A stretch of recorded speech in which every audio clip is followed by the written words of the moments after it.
भरतपुर पास कस्बे के सिरसौंदा रोड स्थित गोयल रिसोर्ट में श्रीमती स्नेहलता शशिकांत वशिष्ठ के सहयोग से भागवत कथा का आयोजन करवाया जा रहा है, जिसकी कल यात्रा शहर के सीताराम मंदिर पुराना बाजार से शुरू होकर मुख्य बाजार में होते हुए गोयल रिसोर्ट पहुंची। कलश यात्रा में महिलाओं ने बढ़ चढ़कर हिस्सा लिया।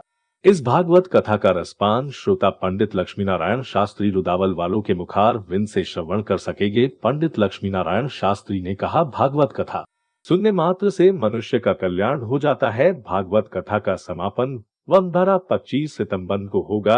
इस मौके पर श्याम बिहारी वशिष्ठ, रमाकांत वशिष्ठ, केशव देव, कृष्ण गोपाल, गिरधारी लाल पाराशर, भारत भूषण शास्त्री, बनबारी शरण शर्मा, पवन, राधे श्याम शुक्ल, ओम प्रकाश पाराशर वन्य सैकड़ों भक्त मौजूद थे। भरतपुर से कैमरा पर्सन मनीष शर्मा के साथ सतीश सारस्वत की रिपोर्ट। श्रीमद् भागवत के श्रवण से भक्ति, ज्ञान, वैराग्य प्राप्त होता है और जब ये तीनों चीज़ें प्राप्त हो जाती हैं तो संसार से त्याग अपने आप स्वयं ही हो जाता है।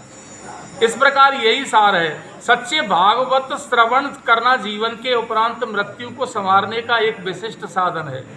जीवन की जैसे हम लोग तैयारी करते हैं, ऐसे ही मृत्यु को संवारने के लिए श्रीमद् भागवत कथा का श्रवण करना बहुत जरूरी है।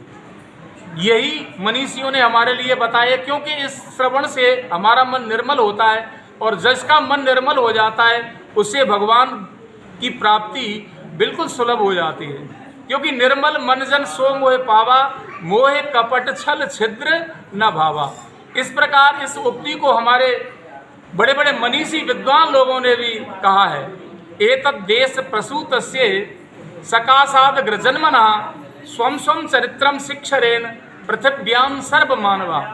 क्योंकि भारत को विद्वानों का गढ़ कहा गया है, क्योंकि विश्वगुरु भारत को माना गया है और यहाँ के जितने भी मनीषी हैं, जितने भी विद्वान हैं, उन लोगों ने, विदेश के जितने भी विद्वान हैं, उनको यही शिक्षा दी है कि हम भक्ति, ज्ञान, वैराग्य और त्याग अगर प्राप्त कर लें तो जीवन में हमारे जो 4 पुरुषार्थ हैं, धर्म, अर्थ, काम और मोक्ष, इन चारों पुरुषार्थों को प्राप्त किया जा सकता है। क्योंकि जैसे हर कार्य को करने का एक उद्देश्य होता है, वैसे ही मनुष्य जीवन का एक उद्देश्य है, जो धर्म, अर्थ, काम और मोक्ष, ये हमारा उद्देश्य है। और इस उद्देश्य को प्राप्त करने के लिए हमको श्रीमद् भागवत का श्रवण करना ही चाहिए।